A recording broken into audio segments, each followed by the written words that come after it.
গভীর বনে বাসা বেঁধেছিল একটি টোনা আর টুনি। টোনা টুনিকে অনেক ভালোবাসতো। টুনি সারাদিন বাসায় থাকতো, আর টোনা সারাদিন বনে বনে ঘুরে সন্ধ্যায় বাসায় ফিরত। টোনা একদিন বাসায় ফেরার পথে একটি ঈগল পাখিকে অসুস্থ অবস্থায় দেখতে পায়। ঈগল ভাই, কি হয়েছে তোমার? তুমি এভাবে শুয়ে আছো কেন? আমি খুব অসুস্থ, পানি পিপাসায় মরে যাচ্ছি, আমাকে একটু পানি এনে দিবে?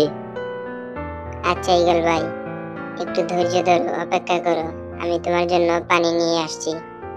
এই বলে টোনা নদী থেকে পানি নিয়ে আসলো এবং ঈগলকে পান করালো।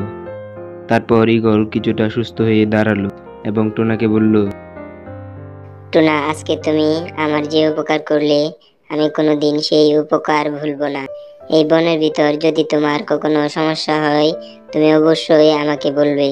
আমি যতটুকু পারি তোমার বিপদে পাশে থাকবো।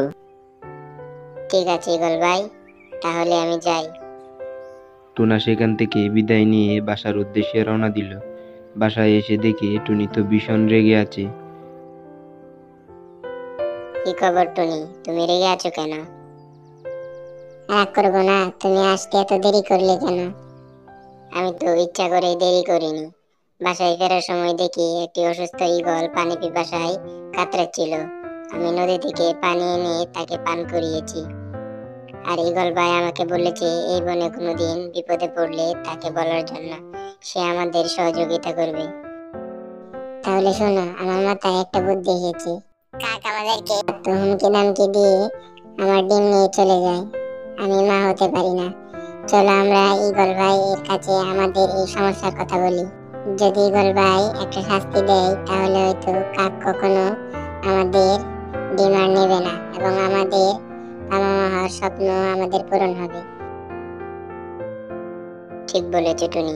আবার যখন কাক আমাদের ডিম নিতে আসবে, তখনই আমরা ঈগল ভাইয়ের কাছে বলবো। কিছুদিন পর টুনি আবার ডিম পারল এবং টুনি তার ডিমগুলো তা দিতে শুরু করলো। যাই টুনির বাসাটা একটু দেখে আসি। টুনি হয়তো আবার ডিম পেড়েছে, অনেকদিন টুনি ডিম খায় না। এই বলে কাক টুনির বাসার উদ্দেশ্যে রওনা দিল এবং বাসায় এসে টুনিকে বলল, কিরে টুনি, কেমন আছিস?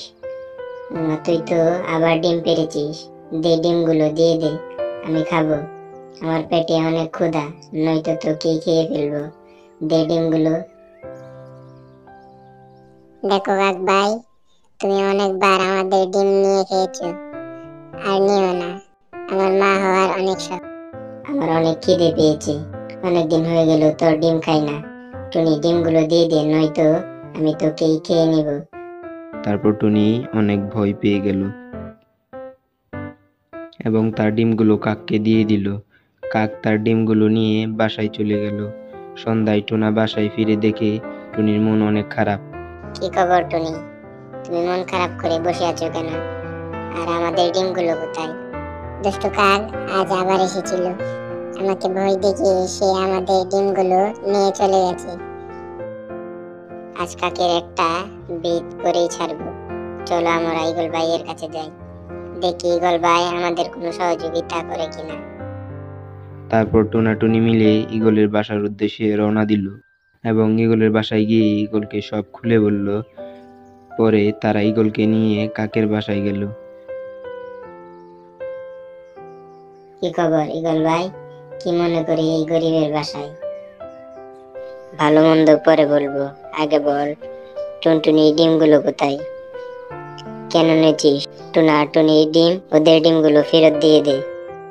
দেখুন ঈগল ভাই, আপনার সাথে আমার কোনো শত্রুতা নেই। আপনি অযথা আমার সাথে ঝামেলায় জড়াবেন না। এটা একান্তই আমার আর টুনাটুনির বিষয়। ভালো চাস তো টুনি ডিমগুলো ফেরত দে, না হলে তোকে পিটিয়ে ডিমগুলো ফেরত নিব। আপনি আমাকে কি মনে করেছেন ঈগল ভাই? আমি কি এতটাই দুর্বল? আপনি আমাকে মারবেন, আমি চেয়ে চেয়ে দেখবো? আমার কি হাত পা নেই? আসেন দেখি কার গায়ে কতটুকু শক্তি। কে কাক, তোর কত বড় সাহস? দাঁড়া, আজ তোর একদিন তো আমার একদিন। আমাকে মেরো না, আমাকে মেরো না ঈগল ভাই, আমি ডিমগুলো ফেরত দিয়ে দিব। তারপর কাক টোনা আর টুনি ডিমগুলো ফেরত দিয়ে দিল আর টুনা টুনি তাদের ডিমগুলো নিয়ে নিজ বাসায় ফিরে এলো। আর সুখে শান্তিতে দিন কাটাতে লাগলো।